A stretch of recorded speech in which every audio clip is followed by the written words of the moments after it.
Dear friends, mister stenographer YouTube channel पर आपका स्वागत है। आज का डिक्टेशन 100 शब्द प्रति मिनट की गति से दिया जा रहा है, जो कि ओपी शुक्ला जी की बुक से है, जिसका समय 5 मिनट होगा। डिक्टेशन शुरू होगा 5 सेकंड बाद। अध्यक्ष महोदय, शिक्षा के माध्यम के संबंध में इस सदन में कई सदस्यों ने अपने विचार रखे हैं। सबसे पहले मैं अध्यक्ष महोदय तथा सदन का ध्यान इस बात की ओर दिलाना चाहता हूं कि शिक्षा कई माध्यमों के द्वारा दी जा सकती है। जितनी विचारधाराएं शिक्षा के माध्यम के संबंध में हैं, चाहे प्रकृति का सौंदर्य हो, चाहे ललित कला हो, चाहे खेलकूद हो, चाहे श्रम हो और चाहे भाषा हो, उन सभी माध्यमों का इस्तेमाल करके हम अपने विद्यार्थियों को ऐसी शिक्षा प्रदान करनी चाहिए जिससे उनके व्यक्तित्व का चहुमुखी विकास हो सके।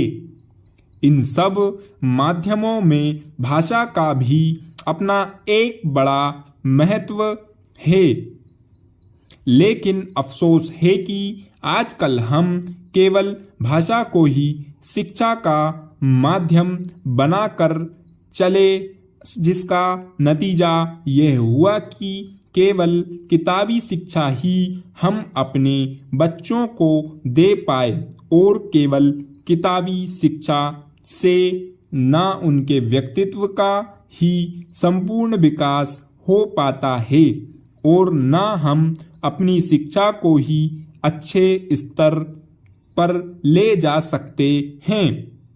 इसलिए मैं निवेदन करना चाहता हूं कि भाषा के अलावा अन्य जितने माध्यम शिक्षा के हैं, उन सब माध्यमों को हमारी शिक्षा प्रणाली में उचित स्थान दिया जाना चाहिए। पैराग्राफ। जहां तक भाषा का प्रश्न है, दुनिया के सारे शिक्षा शास्त्री और हमारे कमीशन में भी जो शिक्षा शास्त्री थे, उनकी भी यही राय थी कि शिक्षा का माध्यम अगर कोई भाषा हो सकती है तो वह मातृभाषा हो सकती है।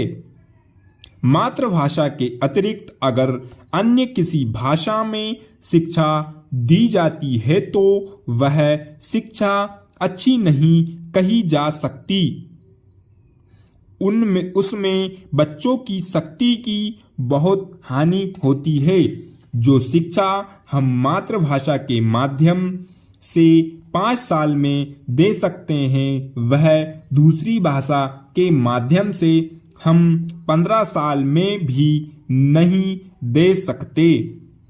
यदि बच्चे की मातृभाषा नहीं है तो उस भाषा में शिक्षा प्राप्ति करने के लिए बच्चे को बहुत अधिक अतिरिक्त मेहनत करनी पड़ेगी तथा अधिक समय भी देना पड़ेगा, जबकि मातृभाषा के माध्यम से वह बहुत कम समय में और बहुत कम मेहनत से शिक्षा प्राप्त कर सकता है। इसलिए आज जो लोग कहते हैं कि शिक्षा का माध्यम अंग्रेजी रखा जाए, वह देश की शिक्षा के बहुत बड़े दुश्मन हैं, क्योंकि मातृभाषा को छोड़कर अगर अंग्रेजी में शिक्षा दी जाती है तो शिक्षा का कभी भी विकास नहीं हो सकता। यदि हम चाहते हैं कि देश के करोड़ों बच्चों को देश के कोने कोने में शिक्षा दी जाए तो केवल मातृभाषा को शिक्षा का माध्यम बनाना होगा। पैराग्राफ। हमारे कुछ दक्षिण के भाई हिंदी से नाराज हैं, लेकिन अंग्रेजी से उनका मोह हमारी समझ में नहीं आता। अंग्रेजी से मोह केवल कुछ लोगों को ही है। सारे दक्षिण भारत के लोगों को अंग्रेजी से मोह नहीं है। अंग्रेजी से मोह केवल उन्हीं लोगों को है जिन्हें बहुत पहले अंग्रेजी की शिक्षा प्राप्त की थी और जो आज हमारी सरकारी सेवाओं में ऊंचे पद पर हैं। फ्रेंड्स, वीडियो अच्छा लगा हो तो लाइक करो और शेयर करो अपने दोस्तों के साथ। साथ ही हमारे चैनल मिस्टर स्टेनोग्राफर को सब्सक्राइब करें और दबाएं बेल आइकन को, ताकि इस चैनल पर आने वाले हर वीडियो के नोटिफिकेशंस आपको मिलते रहें।